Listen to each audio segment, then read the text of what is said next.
The 90s was a golden era for R&B, and Groove Theory was one of its brightest stars. Their soulful harmonies and smooth beats captivated audiences worldwide. But just as suddenly as they rose to fame, they vanished from the music scene. What caused the abrupt end of this promising duo? Was it creative differences, personal conflicts, ego clashes, or differing career aspirations that tore the duo apart? Join us as we delve into the story behind Groove Theory's breakup.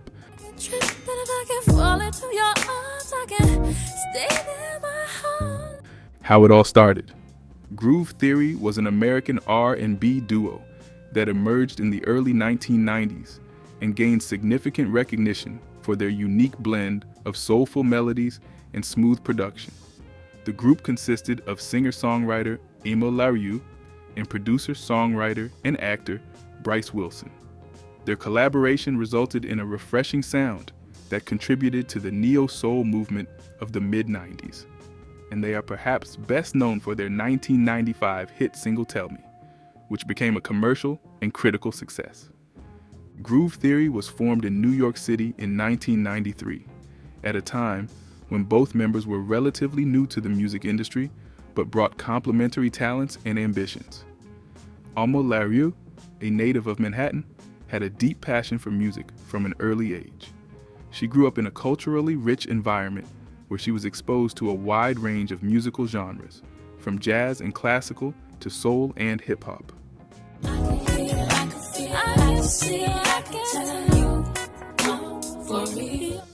This diverse musical upbringing influenced her unique vocal style and songwriting abilities. By the age of 18, LaRue was working as a receptionist at Rondor Music, a prominent music publishing company. Despite her position, she was already honing her skills as a singer and songwriter. Bryce Wilson, on the other hand, had established himself as a talented producer with a knack for crafting smooth, sophisticated beats. He had a strong interest in R&B and hip-hop production and was eager to collaborate with artists who could bring his musical ideas to life. Wilson's background in the music industry was multifaceted. He was not only a producer, but also an actor, having appeared in films like Beauty Shop and Hair Show. His experience in different areas of entertainment provided him with a broad understanding of how to create and market music. The two crossed paths at Rondor Music, where LaRue was working. A publisher at the company, aware of Wilson's interest in forming a music group, suggested that LaRue try her hand at writing a song for one of Wilson's tracks. Recognizing her potential, Wilson was open to the idea and saw an opportunity to create something special. The collaboration began as an experiment, with LaRue writing, singing, and arranging the track. The chemistry between them was undeniable, leading to the official formation of the Groove Theory. After forming in 1993 and honing their sound, Groove Theory signed a recording contract with Epic Records. This was a significant milestone for the duo, as it provided them with the platform and resources to reach a wider audience. Epic Records, a major player in the music industry, recognized the potential in Groove Theory's fresh approach to R&B and neo-soul, characterized by Emil LaRue's ethereal vocals and Bryce Wilson's smooth production. In 1995, Groove Theory released their self-titled debut album. The album was a carefully crafted collection of tracks that showcased the duo's ability to blend contemporary R&B with elements of hip-hop, jazz, and soul. It was a sound that resonated with listeners who were looking for something different from the mainstream R&B of the time. The standout track on the album was Tell Me, which became an instant hit and catapulted Groove Theory to fame.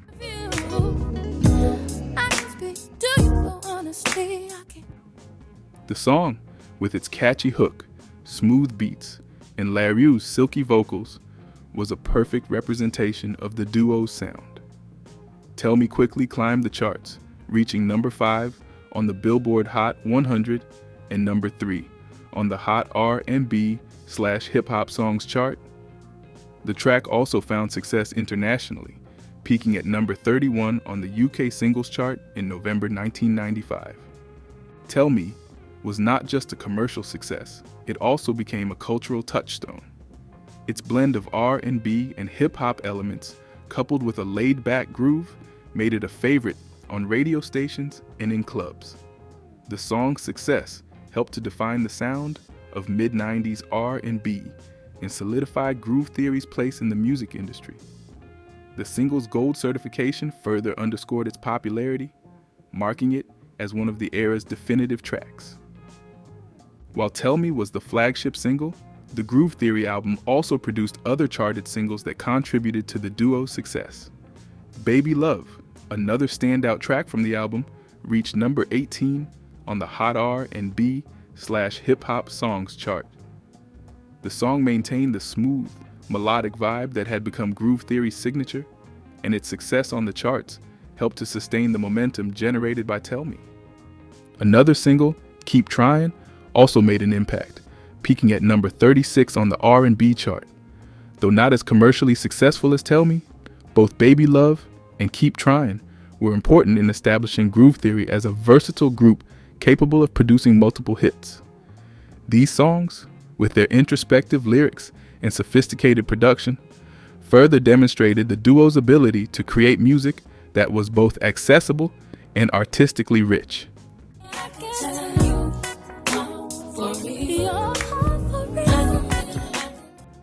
The success of these singles contributed to the overall success of the Groove Theory album, which went on to be certified gold by the Recording Industry Association of America.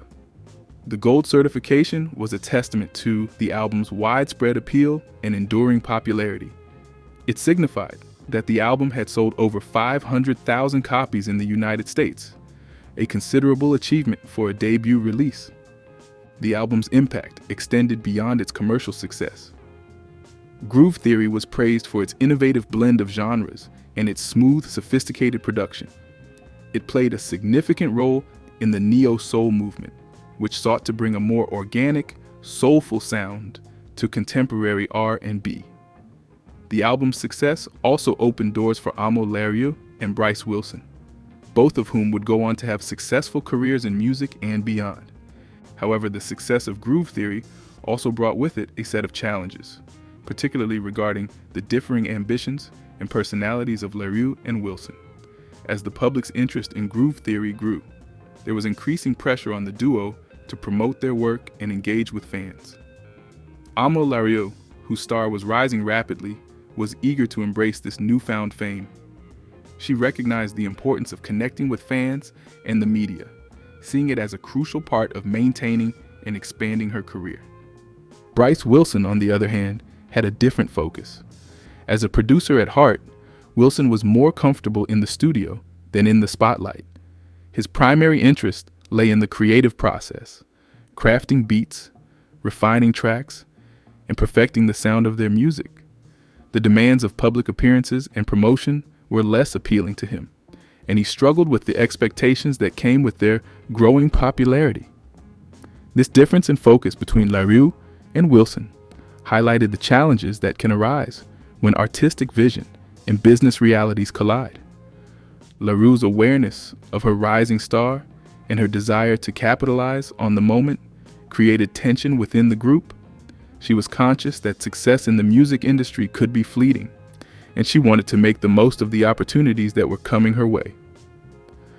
Wilson's reluctance to engage with the promotional side of the business, however, meant that the duo was not always on the same page when it came to navigating the industry. Everybody's always counting on me.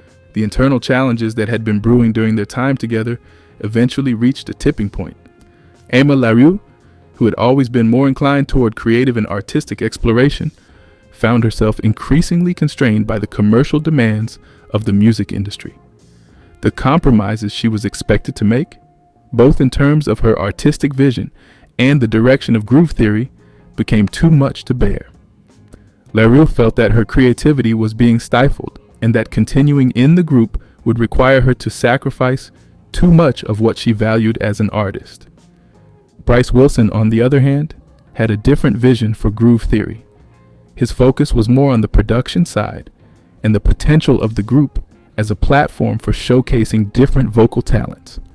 According to Wilson, The original plan for Groove Theory had always been to have various lead singers cycle in and out, with him remaining as the constant producer and creative force behind the project. This vision clashed with LaRue's desire for a more stable and cohesive artistic partnership. As these differences became more pronounced, it became clear that the two were no longer aligned in their goals. LaRue's decision to leave the group was motivated by a desire to regain creative control and pursue a solo career that would allow her to fully express her artistic identity. She later reflected on her departure, saying you have to make a bunch of compromises, and she couldn't go on forever. They wanted different things, and a combination of that and the label wanting different things from them just made her decide that it was time to move on. Amo Lario's departure from Groove Theory marked the beginning of her journey as a solo artist. Freed from the constraints of the group and the expectations of a major label, LaRue was able to explore a broader range of musical styles.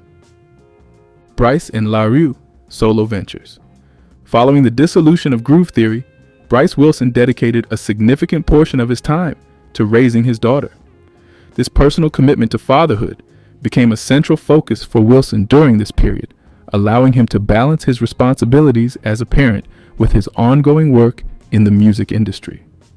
Just seen it walking away.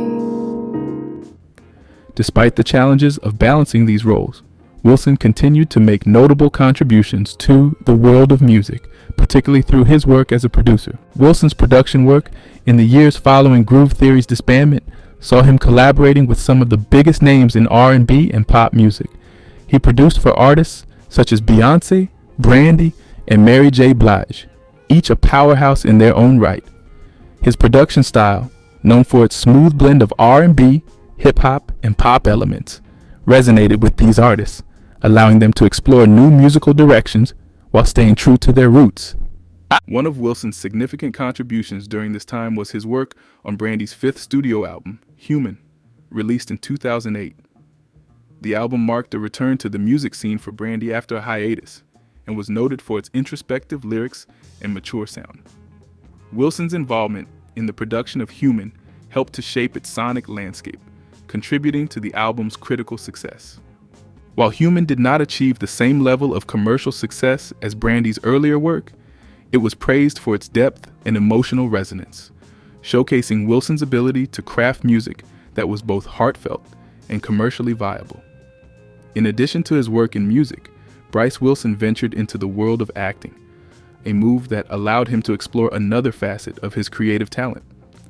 While Wilson appeared in several films during this period, his most memorable role came in the 2005 comedy Beauty Shop, where he starred alongside Queen Latifah. The film, a spin-off of the popular Barbershop series, saw Wilson playing the role of James, a charming and suave character who adds to the film's comedic and romantic elements. Beauty Shop was well received for its humor and its strong performances from a diverse cast, including Queen Latifah, Alicia Silverstone, and Jimon Honso. Wilson's performance in the film was notable for his ability to hold his own alongside such a talented ensemble, and it provided him with greater visibility in the entertainment industry. Always ready to fight for the few pieces of joy. While acting was not Wilson's primary focus, his work in Beauty Shop demonstrated his versatility and willingness to take on new challenges outside of the music studio. Bryce Wilson's success as a producer and songwriter continued well into the 2010s, with notable achievements that further solidified his reputation in the industry. In 2015, Wilson achieved 2 Billboard #1 as a writer, a testament to his enduring talent and adaptability in a rapidly changing music landscape. One of these hits was Second City's I Wanna Feel, a dance track that topped the UK charts and reached #2 on the Billboard dance charts. The song's infectious beat and catchy hook made it a favorite in clubs and on radio stations, and its success highlighted Wilson's ability to craft hits that resonated with a wide audience. I Wanna Feel was particularly significant as it marked Wilson's continued relevance in an industry that had evolved considerably since his days with Groove Theory.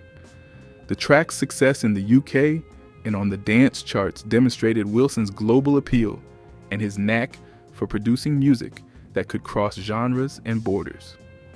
In addition to I Wanna Feel, Wilson also co-wrote Whaley's The Glass Egg, another track that found commercial success. The song, released as part of Whale's 2015 album, The Album About Nothing, Dream of a love one day found. showcased Wilson's versatility as a songwriter, contributing to the album's introspective and nuanced exploration of themes like fame, identity, and personal growth. Whale's album was well received for its lyrical depth and creativity, and Wilson's contribution to The Glass Egg was a key part of its appeal. The song's success on the charts underscored Wilson's ability to remain relevant and influential in an industry that prizes both innovation and consistency. Amo Larios' post-groove theory career marked a significant evolution in her artistic journey. She embarked on a solo career that began with the release of her debut album, Infinite Possibilities, in February 2000. This album was a collaboration with her husband, LaRue Larios, who played a pivotal role in co-writing and co-producing the record. Infinite Possibilities was a critical and commercial milestone for LaRue. The album showcased her transition from being part of a duo to establishing herself as a solo artist. Its blend of R&B, soul, and jazz elements highlighted Larios' unique vocal style and songwriting prowess. The album debuted at number 79 on the Billboard 200 and reached number 21 on the top R&B/hip hop albums chart, marking a solid start for her solo career. The album's standout single, Get Up, became Larios' highest charting solo hit to date. Its success not only solidified her position in the R&B genre, but also demonstrated her ability to produce compelling and commercially viable music independently. Infinite Possibilities was praised for its introspective lyrics and the fusion of various musical influences, reflecting Larios' artistic depth and versatility. Despite the initial success, Larios' experience with Epic Records was fraught with challenges. She faced pressure from the label to conform to more commercial expectations, which conflicted with her desire to maintain artistic integrity.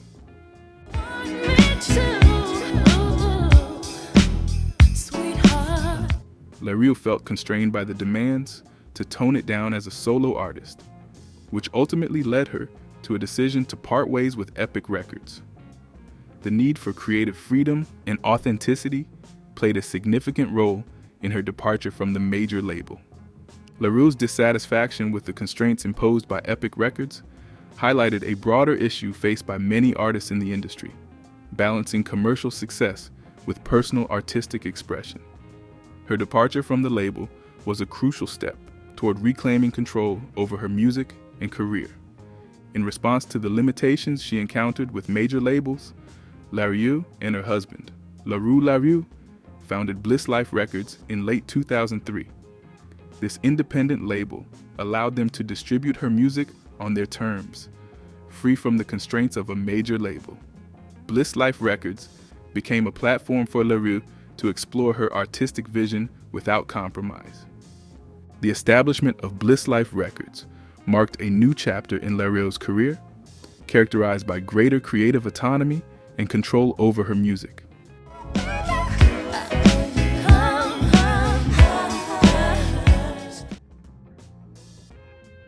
The label provided a space for her to release projects that aligned with her personal and artistic goals, enabling her to connect more deeply with her audience. In addition to her solo work and label endeavors, Larios contributed to charitable causes through her music. In 2001, she participated in the compilation album Red Hot plus Indigo, a tribute to Duke Ellington, produced by the Red Hot organization. This album aimed to raise awareness and funds for AIDS research and prevention. Larios' contribution to the album, a cover of Sophisticated Lady with renowned artist Clark Terry, demonstrated her commitment to using her platform for social good. The project was part of a series of Red Hot compilations that featured various artists contributing to important causes. Amo Larios' second album, Brave Bird, released on January 20th, 2004, marked an important phase in her career as an independent artist under her label, Bliss Life Records. Brave Bird was an ambitious project that showcased Larue's evolution as an artist and her commitment to creative freedom. Despite its modest performance on the Billboard 200, where it did not achieve significant commercial success, the album resonated well within niche markets. It peaked at number 28 on the top R&B/hip hop albums and reached number 5 on the independent albums chart, reflecting its strong presence in the R&B and independent music scenes. The album featured the single For Real, which was notable for its mid-tempo groove and Larue's impressive vocal performance. The song highlighted her ability to utilize the whistle register, a skill that garnered praise for its ethereal quality. Ebony magazine particularly admired Larue's ethereal high-octave vocals, drawing comparisons to the legendary Minnie Riperton, known for her extraordinary vocal range and emotional delivery. This comparison underscored Larue's skillful handling of complex vocal techniques and her ability to evoke a deep emotional response through her music.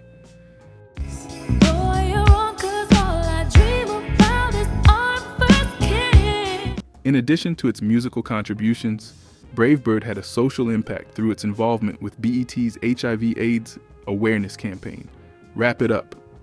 The album's track, Giving Something Up, was featured in the campaign's commercial, which aired in September 2003. Larue's participation in this campaign reflected her commitment to using her platform for important social causes. The inclusion of her music in the campaign helped raise awareness about HIV/AIDS and supported efforts to educate the public about prevention and treatment. Larue's third album, Morning, was released in April 2006 and marked another significant step in her solo career. This album continued to build on her reputation as an innovative R&B artist with a distinctive sound. Morning was Larue's highest charting album to date, peaking at number 74 on the Billboard 200.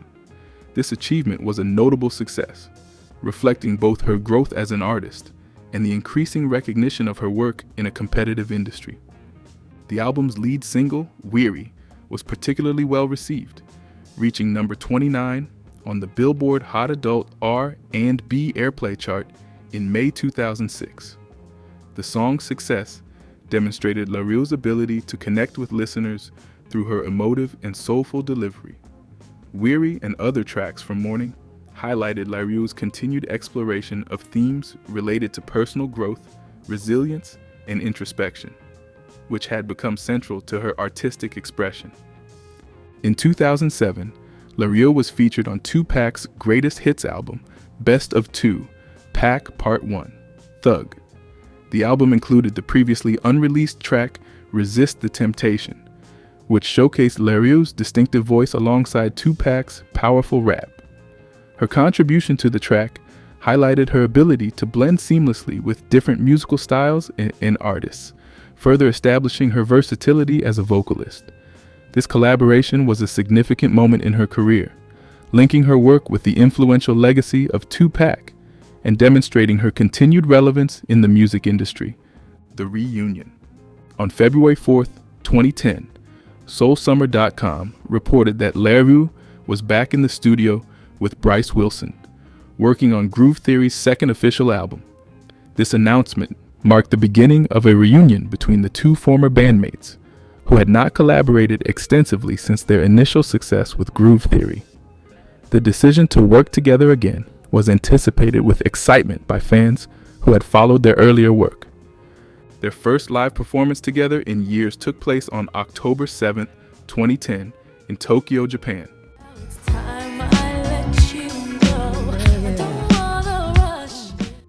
The show was well received, with Larue describing the experience as too fly and praising the audiences for their enthusiasm. Tokyo, known for its vibrant music scene and appreciative crowds, provided a fitting backdrop for the duo's return to the stage. The positive reception of the show underscored the enduring appeal of Groove Theory's music and the strong connection between Larue and Wilson. During a November 2010 interview, Larue mentioned that she and Wilson were in the process of looking for a label that they felt comfortable with. This search was part of their efforts to find a suitable partner for releasing new material and supporting their musical vision. The quest for the right label reflected their desire to maintain creative control and ensure that their work would be supported effectively. In March 2009, Larieux released the singles Orange Glow and Don't Let Me Down from her fifth studio album, Ice Cream Every Day. These tracks were made available on iTunes and other online music platforms, marking her return to releasing solo material. The album, which came out in 2010, was a continuation of Larieux's exploration of soul and R&B, showcasing her growth as an artist and her ability to connect with listeners through her unique sound. The release of these singles highlighted Larieux's ongoing creativity and her efforts to stay engaged with her audience. The availability of her music on digital platforms reflected the changing landscape of the music industry and her adaptability in reaching listeners through new channels. Aimé Larieux's approach to her fifth studio album, Ice Cream Every Day, exemplifies her meticulous and reflective approach to music making. The album, released in 2010, was the product of a 5-year development process, which Larieux attributed to her continuous creative evolution and the demands of her touring schedule.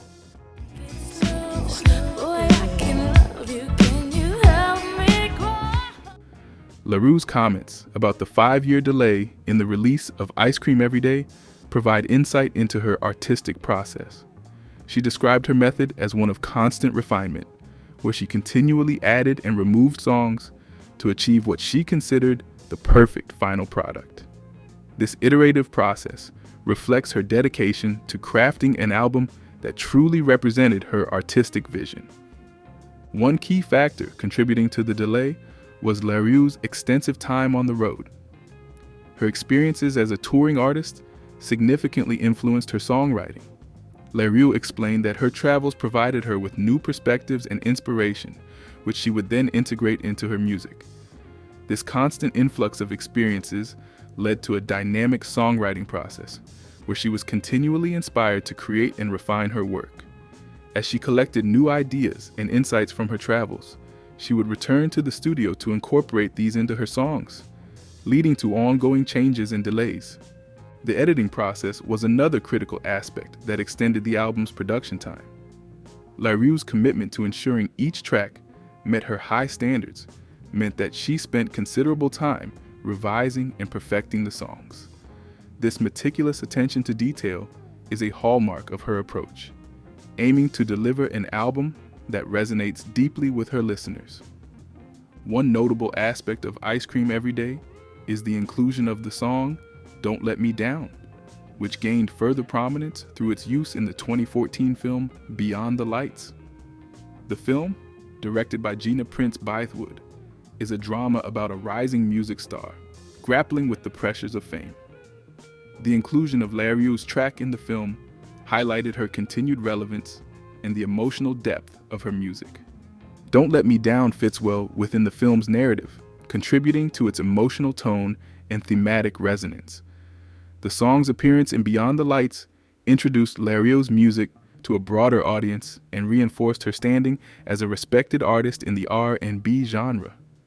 The film's use of the song also underscored the ability of music to enhance storytelling and connect with viewers on an emotional level. Larieux's approach to Ice Cream Every Day and her reflections on the album's production reveals her dedication to evolving as an artist. The 5-year development period was not merely a delay, but a testament to her commitment to creating a work that was both authentic and impactful. Her experiences on the road, combined with her rigorous editing process, contributed to an album that represents a significant chapter in her career. Through her meticulous work on Ice Cream Every Day and her contributions to projects like Beyond the Lights, Aimé Larieux continues to demonstrate her dedication to her art and her impact on both her fans and the broader cultural landscape.